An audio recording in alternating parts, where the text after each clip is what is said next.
दोस्तों जापान में कुछ डिमोनिक हो रहा है। एक छोटे से टाउन के अंदर अचानक लोग अपनी इंसानियत और बोलने और चलने की क्षमता खो रहे हैं। इस डिमोनिक इंसिडेंट को इन्वेस्टिगेट करने आएगा जुन नाम का एक टीनेजर लड़का, जिसे मिलेगी हाना नाम की एक लड़की जो स्कूल नहीं जाती। और दोस्तों, हाना के घर में कुछ तो इविल था जो शायद टाउन में हो रही डिमोनिक चीजों से रिलेटेड है। अब पूरी कहानी तो हम वीडियो में ही देखेंगे, क्योंकि मैं लाया हूँ latest Japanese horror movie the good father. इसकी कहानी की मिस्ट्री दिमाग हिला देगी। ट्विस्ट के बाद ट्विस्ट आएंगे, तो आप लोग वीडियो को पूरा लास्ट तक देखना। डिमोनिक आर्काइव चैनल पे स्वागत है आप लोगों का। चैनल पे नए हो तो चैनल को सब्सक्राइब करो, वीडियो को लाइक और शेयर करो, इंस्टा पे जाके फॉलो करो जहाँ पे मैं सबका पर्सनली रिप्लाई करता हूँ। और अब हम बिना देर करते हुए चलते हैं सीधा द गुड फादर मूवी की एक डरावनी डिमोनिक कहानी की तरफ। ये कहानी शुरू होती है एक आदमी के साथ जो पूल में से पानी पी रहा था, बिल्कुल एक जानवर की तरह, और उस आदमी की आंखें लाल थी। ये बात है कोफू सिटी की जापान में, जहाँ पे हो रही थी डिमोनिक वारदातें। एक अंधी औरत बैठी हुई थी सोफे पे, एक दूसरी औरत रेंग रही थी बालकनी में। जापान में लोग हो रहे थे पागल। एक आदमी कैटरपिलर खा जाता है।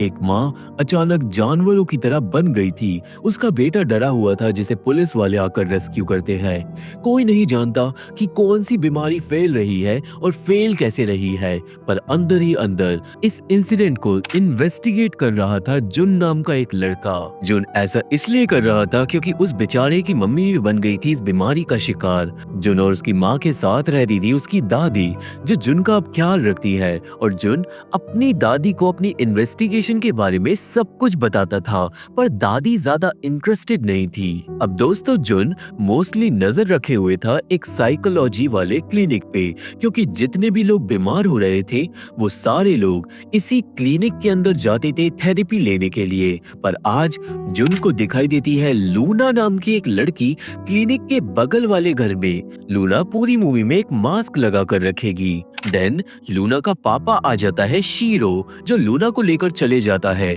और दोस्तों, शीरो ही इसी क्लिनिक का मालिक था। एनीवे, जुन वहां से चले जाता है घर, और आज क्लिनिक में आती है एक लड़की जिसे आप लोग याद रखना। वही क्लिनिक के पीछे था एक गार्डन, जहाँ पे बहुत सारे खरगोशों को पाला हुआ था, और उनसे खेल रही थी हाना नाम की एक लड़की, जो शीरो की दूसरी बेटी है।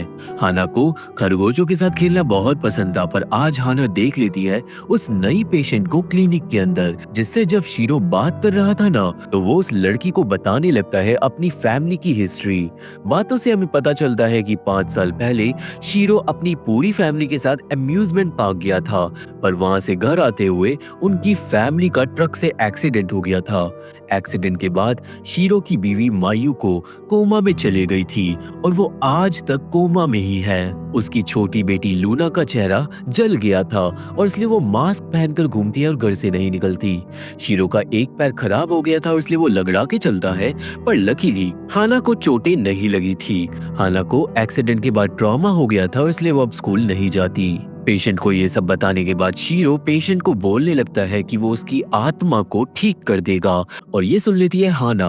ऑब्वियसली ये बात अजीब थी, पर शीरो देन खिड़की बंद कर देता है, और ये साफ हो जाता है कि शायद शीरो कुछ उल्टा सीधा कर रहा है अपने पेशेंट्स के साथ। हमें ये भी पता चलता है कि हाना ज्यादा खुश नहीं रहती, सिंस वो बहुत ज्यादा डिप्रेस्ड है। अब नेक्स्ट डे जुन फिर से आता है क्लिनिक के पास, और वो देख लेता है हाना को। दोस्तों, असल में जुन हाना के साथ बचपन में खेला करता था, पर जब जुन हाना को ये बात याद दिलाता है तो हाना भाग जाती है। देन घर जाकर आज जुन सर्च करता है शीरो के क्लिनिक को, और इंटरनेट पे शॉकिंगली सारे लोगों ने शीरो की थेरेपी को बहुत ज्यादा अच्छा बता रखा था।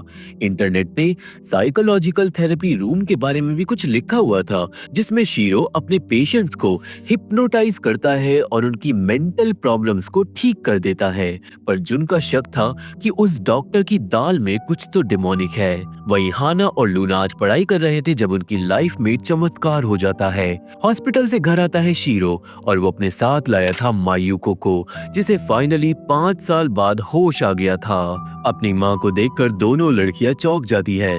लूना खुश होती है और हाना भी खुश थी, पर दोस्तों, अपनी माँ से मिलने के बाद भी उसे फील हो रहा था कि शायद उसकी माँ में कुछ गड़बड़ है। एनीवे उनका परिवार फाइनली रीयूनाइट हो गया था। देन पूरी फैमिली डिनर करती है एंड स्टिल हाना को अजीब फील हो रहा था। लूना अपनी माँ के लिए पियानो बजाती है क्योंकि 5 साल पहले मायू को भी पियानो बजाती थी। पियानो की ट्यून सुन के एक पल के लिए हाना को याद आती है 5 साल वाली एक मेमोरी। और दोस्तों उस मेमोरी में शायद हाना की माँ का चेहरा थोड़ा अलग था। तो क्या ये औरत जो घर आई है सच में हाना और लूना की मम्मी है? आपको क्या लगता है कमेंट में गेस करो, क्योंकि मिस्ट्री आपको हिला देगी। एनीवे मायूको के अजीब चेहरे के बारे में हाना बात करती है शीरो से, पर शीरो के हिसाब से मायूको की प्लास्टिक सर्जरी हुई थी एक्सीडेंट के बाद और इसलिए उसका चेहरा थोड़ा बदल गया है। देन शीरो हाना को बुलाता है थेरेपी के लिए क्लिनिक में, क्योंकि काफी टाइम से हाना ने थेरेपी नहीं ली थी, पर हाना मना करके भाग जाती है। सीन लूना पे जाता है जो सोने से पहले बजाती है एक बेल। एंड नेक्स्ट डे शीरो जब हिप्नोटिक थेरेपी दे रहा था अपने एक पेशेंट को, तो उस थेरेपी के दौरान शीरो भी सेम घंटी का यूज कर रहा था। तो शायद शीरो ने लूना को भी थेरेपी दी होगी। हिप्नोटिक थेरेपी में शीरो धन पेशेंट के सामने अपनी उंगलियां घुमाता है एंड वो पेशेंट को पहुंचा देता है पास्ट में, जहां पे वो पेशेंट अपने भाई के साथ खेलने लगती है जो मर गया था। यानी कि दोस्तों इस थेरेपी से लोगों का ट्रॉमा ठीक हो सकता है। और अगर आप नहीं जानते तो मैं बता देता हूँ कि जो हिप्नोटिक थेरेपी होती है वो सच में होती है, ये लीगल है और इससे इंसानों के दिमाग को कोई खतरा नहीं होता। अब उस दिन हाना मायूको से बात कर रही थी तो मायूको बताने लगती है एक एम्ब्रॉयडरी के बारे में जो हाना ने अपने पापा के लिए बनाई थी। और दोस्तों ये बात सिर्फ हाना और मायूको ही जानते थे, जिससे फाइनली अब हाना को यकीन हो जाता है कि ये औरत उसी की माँ है। इतना ही नहीं, हाना की पास्ट की मेमोरीज में भी अब जो उसकी माँ का चेहरा था वो बदल गया था प्रेजेंट वाले चेहरे से। वहीं दूसरी तरफ जुन को पता चलता है शीरो के परिवार के कार एक्सीडेंट के बारे में और नेक्स्ट डे जुन जाता है क्लिनिक के पास और वहाँ पे उसे मिलता है एक खरगोश जो हाना के घर से भाग कर आ गया था। हाना खरगोश को ढूंढते ढूंढते जुन से टकरा जाती है और जुन हाना को फिर से बोलता है दोस्ती के लिए। जुन हाना को बताता है कि उसकी माँ भी बीमार है और इसलिए वो समझ सकता है कि हाना की फीलिंग्स क्या है और यहाँ पे हाना फाइनली जुन से दोस्ती कर लेती है। दिन शाम को जुन और हाना वॉक पे थे। हाना बताती है कि कैसे उसकी माँ कोमा से वापस आ गई है और कैसे हाना की छोटी बहन लूना मास्क पहनकर रहती है सिंस उसका चेहरा जला हुआ है। पर यह बात सुनकर जुन चौंक जाता है। जुन अब हाना को दिखाता है एक न्यूज 5 साल पुरानी जिसमें लिखा हुआ था कि लूना कार एक्सीडेंट के बाद कोमा में चली गई थी एंड देन वो मारी गई थी। दोस्तों न्यूज के हिसाब से लूना जिंदा है ही नहीं, पर लूना तो घर पे जिंदा थी और इसलिए इस न्यूज के बारे में हाना तुरंत जाकर बताती है शीरो को। पर शीरो हाना को मना करता है इंटरनेट की न्यूज पे यकीन करने के लिए, क्योंकि कोई भी रिपोर्टर कभी भी कुछ भी छाप देता है। शीरो को जुन के बारे में भी पता चलता है एंड सिंस लूना का बर्थडे आने वाला था तो शीरो हाना को बोलता है जुन को पार्टी में बुलाने के लिए। या फिर दोस्तों अंदर ही अंदर शीरो जुन से मिलना चाहता था ताकि उसे पता चल सके कि ये नया लड़का कौन है उसकी बेटी के साथ। अब बर्थडे आता है और जुन का हाना की फैमिली अच्छे से वेलकम करती है। पार्टी के दौरान सब लोग जुन को सिंपैथी भी देते हैं सिंस जुन की फैमिली में प्रॉब्लम चल रही थी। पर इस सब के बीच में जुन इंसिस्ट करता है फैमिली फोटो लेने की। सब लोग फैमिली फोटो खिंचवाते हैं और जो जुन था ना वो अपने कैमरे से चुपके से खींच लेता है एक फोटो मायूको की। फाइनली हम लोग यहाँ पे समझ जाते हैं कि जुन ने हाना से दोस्ती करी है क्योंकि वो अपनी इन्वेस्टिगेशन को आगे बढ़ाना चाहता था और उसे पूरा शक था कि शीरो की वजह से ही टाउन में लोग पागल हो रहे हैं।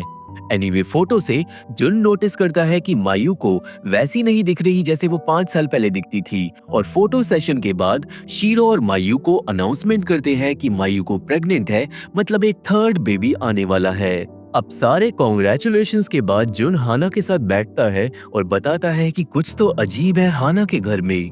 जुन हाना से पूछता है कि मायूको को कोमा से होश कब आया था और दोस्तों होश आया था मई में, जिससे जुन चौंक जाता है क्योंकि जुन ने अप्रैल में मायूको को देखा था क्लिनिक के बाहर। दोस्तों मायूको वही पेशेंट निकलती है जिसे हमने मूवी में पहले देखा था, जिसे शीरो अपने पूरे घर की कहानी बता रहा था। ये बात ऑब्वियसली अजीब थी, पर जुन के हिसाब से शीरो हिप्नोटिक थेरेपी का गलत इस्तेमाल कर रहा है। शीरो ने शायद ये जो औरत है ना उसे हिप्नोटाइज कर दिया है और अब इस अनजान औरत को लग रहा है कि वो हाना और लूना की मम्मी है। दोस्तों ये कम्प्लीटली पॉसिबल थ्योरी थी, पर हाना इस पे यकीन नहीं करती क्योंकि मायूको का खाना पहले जैसा ही टेस्ट कर रहा था। मायूको को 5 साल पुरानी सारी सीक्रेट बातें भी याद थी और जैसा बिहेव मायूको कर रही थी उससे यही साबित हो रहा था कि वो मायूको है, कोई अनजान औरत नहीं। और इतना ही नहीं, हिप्नोटिक थेरेपी से एक इंसान की नॉर्मल आदतें नहीं बदल सकती। I mean, अगर इंसान खाना बेकार बनाता है तो ऐसा नहीं होगा कि हिप्नोसिस के बाद वो खाना अच्छा बनाने लगेगा। इसी रीजन की वजह से जुन की थ्योरी फेल हो जाती है, पर ये साफ था कि कुछ तो डिमोनिक है इस मूवी के अंदर। अब इसके बाद जब जुन घर जा रहा था तभी शीरो आकर बोलता है कि वो जानता है कि जुन अपनी माँ के लिए इन्वेस्टिगेशन कर रहा है, जिसके बाद शीरो जुन को ले जाता है अपने क्लिनिक में।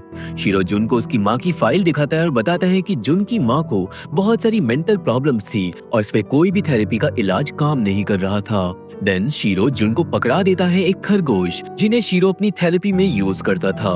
रैबिट के साथ शीरो बताने लगता है कि उसकी माँ उसे कितना ज्यादा प्यार करती थी। इस वजह से जुन खो जाता है पुरानी बातों में और तभी शीरो उसके कान पे बजा देता है घंटी। जुन को भी अब शीरो कर लेता है हिप्नोटाइज इस तरीके से। दोस्तों शीरो ने ये करा, सबसे पहले रैबिट देकर उसने जुन के दिमाग को रिलैक्स कर दिया। देन उसने पुरानी बातों का इस्तेमाल करा ताकि जुन का दिमाग पुरानी मेमोरी से भर जाए अपनी माँ की खुशहाल मेमोरीज से, ताकि जुन इजीली हिप्नोटाइज हो पाए। एनीवे, इसके बाद हमें पता चलता है कि शीरो पेरेंट्स को ग्रुप काउंसलिंग भी देता है और आज जब शीरो बिजी था तो हाना उसके ऑफिस में घुस जाती है इन्वेस्टिगेशन के लिए, क्योंकि अब हाना को अपने पापा पे शक हो रहा था। हालांकि हाना को कुछ खास नहीं मिलता, जिसके बाद हाना जाती है अपनी माँ के पास और वो आज अपनी माँ की आंख के पास बने हुए एक तिल को रब करती है, जिससे वो तिल हट जाता है और हालांकि रूह कांप जाती है क्योंकि अचानक वो औरत जाग जाती है और उसकी आंखें हो जाती है डिमोनिक। दोस्तों ये साफ हो जाता है कि ये औरत मायूको नहीं है और इसलिए अब हम इस औरत को बुलाएंगे अनजान औरत। ये सब देखकर हाना डर जाती है, पर तभी अनजान औरत को होश आ जाता है। वो एक्ट करने लगती है मायूको की तरह, पर अब हाना डर कर भाग जाती है। हाना ये समझाकर बताती है जुन को, पर अब जुन ऐसे एक्ट करता है जैसे कुछ गलत हो ही नहीं रहा। जुन को अब शीरो पे बिल्कुल भी शक नहीं था, क्योंकि दोस्तों शीरो ने जुन को भी अपने वश में कर लिया था उस हिप्नोटिक थेरेपी के साथ। इतना ही नहीं, जुन के पास एक की चेन भी था जिसमें वो घंटी लगी हुई थी। मेरे ख्याल से ये जो घंटी की आवाज है ना, ये लोगों को हिप्नोसिस से बाहर नहीं निकलने देती। इस बात से ये भी सामने आता है कि लूना भी शायद हिप्नोसिस के वश में है, क्योंकि हमने लूना के पास भी इस घंटी को देखा था। हाना को तो अब बहुत ज्यादा शक था कि कुछ गलत है और इसलिए अगले दिन हाना चली जाती है हॉस्पिटल और वहां पे उसे मिल जाती है अपनी असली माँ, जो अभी भी कोमा में पड़ी थी। कहने का मतलब दोस्तों, अनजान औरत शीरो के वश में है और कुछ नहीं। और साथ ही साथ हम शीरो को लूना को भी हिप्नोटाइज करता हुआ देख पाते हैं, जिससे मेरी पहले वाली थ्योरी भी सच साबित हो जाती है। शीरो ही सबको हिप्नोटाइज कर रहा था और शीरो की हिप्नोटिक थेरेपी की वजह से ही टाउन में लोग पागल हो रहे थे। पर वो ऐसा कर क्यों रहा है, इस बात का सच आपको हिलाकर रख देगा। एनीवे, हॉस्पिटल में अपनी माँ को देखकर हाना समझ जाती है कि अब उसे सच का पता लगाना ही होगा। हाना ये समझाकर बताती है जुन को पहले, पर जुन यकीन नहीं करता। देन हाना चिल्लाने लगती है गुस्से में, जिससे जुन को होश आ जाता है। जुन फाइनली सारी बातें सुनकर हाना को दिखाता है एक प्रिंटेड न्यूज, जिसमें लिखा था कि कार एक्सीडेंट के बाद लूना मर गई थी, यानी कि लूना जिंदा नहीं है। जुन के हिसाब से जो लड़की मास्क लगाकर घूम रही है वो कोई और है, जिसे शीरो ने हिप्नोटाइज कर रखा है और इसलिए वो लड़की लूना की तरह बिहेव कर रही है। जुन अब हाना को बोलता है लूना का चेहरा देखने के लिए, क्योंकि 5 सालों से हाना ने भी अपनी बहन का चेहरा नहीं देखा था। और साथ ही साथ जुन उस घंटी को भी फेंक देता है ताकि वो फिर से हिप्नोटाइज ना हो जाए। सीन जाता है शीरो पे, जो हॉस्पिटल में आकर अपनी बीवी की ब्रीदिंग पाइप को हटा देता है, जिससे अब मायू को मारी जाएगी। पर आखिर शीरो ने अपनी बीवी को मार क्यों डाला? आपको क्या लग रहा है? गेस कर पाओ तो कमेंट में अभी गेस कर लो, इससे पहले सच सामने आ जाए। अब आज रात को हाना जाती है लूना के पास उसका चेहरा देखने, पर जब वो लूना को देखती है तो वो कांप जाती है, क्योंकि लूना की आंखें भी डिमोनिक तरीके से घूम रही थी। हाना के सामने आते ही लूना को होश आ जाता है और हाना उसका चेहरा नहीं देख पाती। पर दोस्तों दूसरी तरफ जुन इंटरनेट पे सर्च कर रहा था मिसिंग लड़कियों के बारे में, क्योंकि अगर मास्क वाली लड़की लूना नहीं है तो वो है कौन। और जल्दी ही जुन को मिलती है आइका नाम की एक लड़की जो 5 साल पहले गायब हो गई थी, सेम टाइम पे जब कार एक्सीडेंट हुआ था। कहने का मतलब शीरो ने आइका को किडनैप कर लिया था और फिर उसे हिप्नोटाइज कर बदल दिया था लूना में। बेचारी आइका 5 साल से लूना की जिंदगी जी रही थी। और दोस्तों आइका का पापा भी था और वो और कोई नहीं निकलता है वही आदमी जिसे हमने मूवी की शुरुआत में देखा था कैटरपिलर खाते हुए। कहने का मतलब शीरो ने आइका के पापा को हिप्नोटाइज कर पागल कर दिया था ताकि वो अपनी बेटी को ढूंढ ही ना पाए। और ये सारी बातें पता चल जाती है जुन को। वही शीरो अपने ऑफिस में बना रहा था मायुको का डेथ सर्टिफिकेट। हालांकि डेथ सर्टिफिकेट को पीछे से आकर देख लेती है वो अनजान औरत। अब क्योंकि अनजान औरत को ये लग रहा था कि वो मायुको है, तो अपने ही डेथ सर्टिफिकेट को देखकर उसके सर में दर्द होने लगता है। पर इससे पहले अनजान औरत के साथ कुछ बुरा हो पाए, शीरो उसे किस करने लगता है ताकि उसका ध्यान भटक जाए। अब अगले दिन जुन स्कूल से जब घर आता है तो उसे मिलता है शीरो, जो जुन की माँ का चेकअप करने के लिए आया था। पर जुन तुरंत अपनी माँ को शीरो से दूर कर देता है और फाइनली यहाँ पे वो उसे कन्फ्रंट कर देता है। जुन शीरो को सारे पागल लोगों की फोटो दिखाकर पूछता है कि उसने इन सब लोगों को पागल क्यों करा, और शीरो एडमिट कर लेता है कि हाँ ये सारा काम उसी का है। पर दोस्तों शीरो के हिसाब से जितने भी लोग उसने पागल करे थे ना, वो सारे लोग अपने बच्चों को मारते पीटते थे और इसलिए उन बच्चों को बचाने के लिए शीरो ने ये सब किया। जुन पूछता है कि फिर उसने जुन की माँ को पागल क्यों करा, और शीरो सुनाता है एक कहानी। असल में बचपन में जुन को उसकी माँ खूब मारती थी। जुन की माँ को गुस्सा करने की बीमारी थी जिसका इलाज शीरो ही कर रहा था। और यही रीजन है कि बचपन में जुन हाना के साथ खेलता था, क्योंकि जुन अपनी माँ के साथ शीरो के क्लिनिक जाया करता था। पर देन शीरो ने जुन की मेमोरी को वाइप कर दिया। उसने जुन को भुला दिया कि उसकी माँ उसे मारती पीटती थी। और शीरो की माँ की जब मेंटल प्रॉब्लम्स ठीक नहीं हो रही थी तो शीरो ने जुन की माँ को पागल कर दिया ताकि वो जुन को मार ही ना पाए। अब ऑब्वियसली जुन इस बात पे यकीन नहीं करता, पर तभी शीरो बजा देता है घंटी और जुन हो जाता है हिप्नोटाइज। शीरो जुन को सारी पुरानी बातें याद दिला देता है, पर देन अचानक जुन बाहर निकल जाता है हिप्नोटिज्म से और वो हमला कर देता है शीरो पे। जुन शीरो को बताता है कि वो और हाना सब जानते हैं उसके बारे में, कि कैसे उसने 2 लोगों को किडनैप करके मायुको और लूना में बदल रखा है। और ये सुनकर शीरो के होश उड़ जाते हैं। अब अगले दिन जुन से मिलने आती है हाना, पर हाना को मिलती है जुन की परेशान दादी, क्योंकि दोस्तों अब जुन भी हो गया था पागल। शीरो ने उसे भी नहीं छोड़ा क्योंकि वो शीरो की सच्चाई जान गया था। और अब अचानक सीन जाता है पास में और फाइनली यहाँ पे पूरी मूवी की सच्चाई सामने आएगी। हम पास में मिलते हैं उस अनजान औरत से जिसका नाम निकलता है मिसाकी। दोस्तों मिसाकी का डाइवोर्स हो गया था और उसके एक लौते बेटे की कस्टडी उसके हस्बैंड को मिली थी। मिसाकी इसी वजह से बहुत डिप्रेस्ड रहती थी और वो काफी अकेली थी, इसलिए मिसाकी मिली थी शीरो से थेरेपी के लिए। और धीरे धीरे शीरो ने अपनी पूरी फैमिली की कंडीशन भी मिसाकी को बता दी थी। देन एक दिन शीरो मिसाकी को लेकर गया था मायुको के पास हॉस्पिटल में, जहाँ पे शीरो ने बताया था कि कार एक्सीडेंट के बाद हाना बहुत ज्यादा डिप्रेस्ड हो गई थी। और उस रात शीरो ने अपनी बेटी को वादा किया था कि वो उसकी माँ और बहन को बचा लेगा चाहे कुछ भी हो जाए। फाइनली यहाँ पे हम समझ जाते हैं कि जो शीरो था उसे किसी भी हालत में अपने परिवार को प्रोटेक्ट करना था। वो अपने परिवार के लिए कुछ भी कर सकता था। पर जब लूना मर गई तो शीरो ने लूना को मरने नहीं दिया। उसने आइका को किडनैप कर लूना में बदल दिया। देन जब 5 साल बाद भी मायुको कोमा से नहीं जागी तो उसने पकड़ लिया मिसाकी को एंड देन हॉस्पिटल के कमरे में ही शीरो ने किया था कुछ डिमोलिक। उसने अपनी बीवी की आत्मा को उसके शरीर से बाहर निकाल दिया था और डाल दिया था मिसाकी के अंदर। जी हाँ दोस्तों, शीरो पे कुछ खास ताकतें थी। वो लोगों के शरीर में से आत्मा की अदला बदली कर सकता था। इस डिमोलिक काम के बाद जब मिसाकी को होश आया था तो वो बदल गई थी मायुको में और अपने शरीर को देखकर वो डर गई थी। पर शीरो ने अपनी बीवी को समझाया था कि जो हुआ है वो बस एक चमत्कार है। देन मायू को अपने नए शरीर के साथ घर गई थी और ऑब्वियसली अपने बच्चों को देखकर वो बहुत खुश थी। इस तरीके से फाइनली शीरो ने जो हाना को वादा किया था वो उसने पूरा कर दिया। उसने अपने परिवार को बचा लिया था। कहने का मतलब शीरो ने हॉस्पिटल में अपनी बीवी को नहीं मारा था, मिसाकी को मारा था। मिसाकी की आत्मा चले गई थी मायूको के शरीर में जिसे शीरो ने मार डाला, जिसके साथ वो आत्मा भी मर गई। इसी सेम तरीके से लूना के मरने के बाद शीरो ने लूना की आत्मा को भेज दिया था आइका नाम की लड़की के अंदर और आइका की आत्मा को भेज दिया था लूना के मरे हुए शरीर में, जिसके बाद आइका की आत्मा शरीर के साथ ही दफन हो गई। हालांकि शीरो को लूना और मायूको को अपने वश में कर रखना पड़ता था, क्योंकि अगर उन दोनों को याद आ जाएगा कि उनके साथ क्या हुआ है तो शायद कुछ गड़बड़ हो सकती है। इसलिए ही शीरो उन दोनों को हिप्नोटाइज कर रखता था और ये थी इस मूवी की सच्चाई।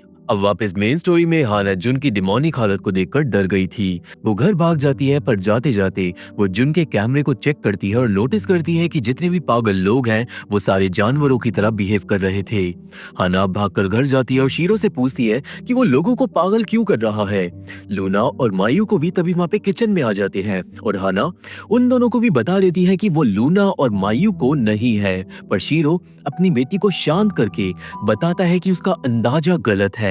लूना और मायू को सच में जिंदा है, पर तभी गुस्से में हाना लूना के चेहरे से मास्क उतार देती है। अब दोस्तों मास्क के नीचे ऑब्वियसली आइका का चेहरा था, पर सिंस आइका के शरीर में लूना की आत्मा थी इसलिए लूना चिल्ला पड़ती है, क्योंकि लूना को तो यही यकीन था कि उसका चेहरा जला हुआ है। तुरंत शीरो और मायू को अपनी बेटी को संभालते हैं, उसे शांत करवाते हैं और यहाँ पे शीरो हाना को बता देता है सच्चाई कि कैसे उसने आत्माओं के साथ खिलवाड़ किया है। आत्मा की अदला बदली वाली बातों पे ऑब्वियसली हाना यकीन नहीं करती, पर मायू को अपनी बेटी को समझाती है कि लूना 5 साल से तुम्हारे साथ थी, तो क्या तुम्हें कभी एक दिन भी लगा कि वो लूना नहीं है। और इस क्वेश्चन से हाना यकीन कर लेती है कि शायद उसकी माँ और बहन जिंदा है, पर बात इतनी सी नहीं थी, क्योंकि अब शीरो अपने बैग से निकालता है खरगोश और वो खरगोश चले जाता है हाना के पास, क्योंकि दोस्तों उस खरगोश के अंदर थी जुन की आत्मा। मूवी का ये फाइनल राज था। शीरो ने काफी सारे लोगों की आत्माओं को कैद कर रखा था खरगोशों के अंदर और उन खरगोशों की आत्मा थी इंसानों के शरीर के अंदर, और ये सुनकर हाना की रूह कांप जाती है। शीरो देन उठाता है वो खरगोश जिसके अंदर जुन की माँ की आत्मा थी, और ये वही खरगोश था जो एक बार भागकर जुन के पास चले गया था।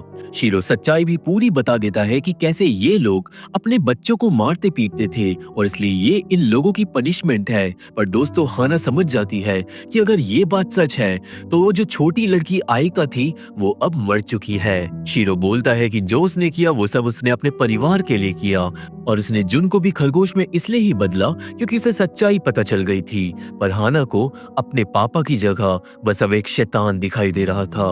हाना अब तुरंत लूना को लेकर भागती है, पर रास्ता रोक लेती है मायू को, क्योंकि सच्चाई जानने के बाद मायू को भी अपने पति के प्लान में शामिल हो गई थी। ये दोनों माँ बाप पागल हो गए थे अपनी बेटियों को खुश रखने के लिए, पर उन्हें दिख नहीं रहा था कि हाना और लूना बिल्कुल भी खुश नहीं थे। लूना भी चिल्ला पड़ती है और बोलती है कि वो किसी और के शरीर में नहीं रहना चाहती और वो भागती है, पर शीरो उसे पकड़ लेता है। शीरो अपनी बेटी को समझा ही रहा था कि तभी पीछे से आ जाती है जुन की दादी, जिसे पूरी सच्चाई पता थी और वो शीरो को मारकर गिरा देती है, क्योंकि दोस्तों आपको याद होगा मैंने बताया था कि जो जुन था वो अपनी दादी को अपनी इन्वेस्टिगेशन के बारे में सब कुछ बताता था। दादी बचाने आई थी जुन के खरगोश को, वो तुरंत जुन के खरगोश को जाकर बचाती है, पर देन शीरो दादी को एक वेस से सर पे मार देता है और वो जब तक उसे मारता है जब तक दादी की खोपड़ी नहीं फूट जाती। और अपने पापा का ये डिमोनिक रूप देखकर घर में सब समझ जाते हैं कि शीरो इंसान नहीं हैवान है। इन दी एंड लूना ही उठा लेती है चाकू और वो स्टैब कर देती है शीरो को। शीरो गिरकर मरने लगता है मायूको की गोद में। आखिरी सांसें लेता है वो, पर मरते दम तक वो बस ये सोच रहा था कि वो कैसे अपने परिवार को प्रोटेक्ट करेगा। उसे ये नहीं दिख रहा था कि उसने क्या गलत करा। शीरो इसी तरीके से मारा जाता है और हाना सारे खरगोशों को आजाद कर देती है, क्योंकि दोस्तों बिना शीरो के उन पागल लोगों को कोई ठीक नहीं कर पाएगा। बेसिकली वो लोग पूरी जिंदगी अब ऐसे ही रहेंगे। सीन यहाँ से महीनों आगे जाता है जहाँ पे मायूको को बेबी हो गया था। लूना और हाना अब अपनी माँ को माफ कर चुके थे उसकी गलतियों के लिए। ये 4 लोगों का परिवार खुश रहने लगा था, पर एंड में जो न्यू बेबी था ना, वो अपने हाथ को हिलाने लगता है शीरो की तरह।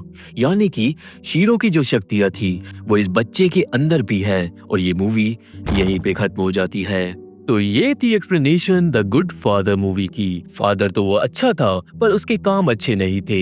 हालांकि वो प्यार तो करता था अपनी बेटियों से। मुझे आशा है कि आप सभी को ये वीडियो अच्छी लगी होगी, इसलिए आप इसे लाइक करो, वीडियो को शेयर करो, चैनल को सब्सक्राइब करो। डेमोनिक आर्काइव्स ला कर देता है बेस्ट हॉरर रिकैप्स। मेरे इंस्टाग्राम को जाके फॉलो करो, जहाँ पे मैं सबका पर्सनली रिप्लाई करता हूँ। टेलीग्राम ज्वाइन कर लो इस चैनल के अपडेट पाने के लिए। और आप सभी अब ख्याल रखना अपना, क्योंकि हम लोग मिलेंगे मेरी अगली वीडियो में। तब तक के लिए थैंक यू, बाय बाय।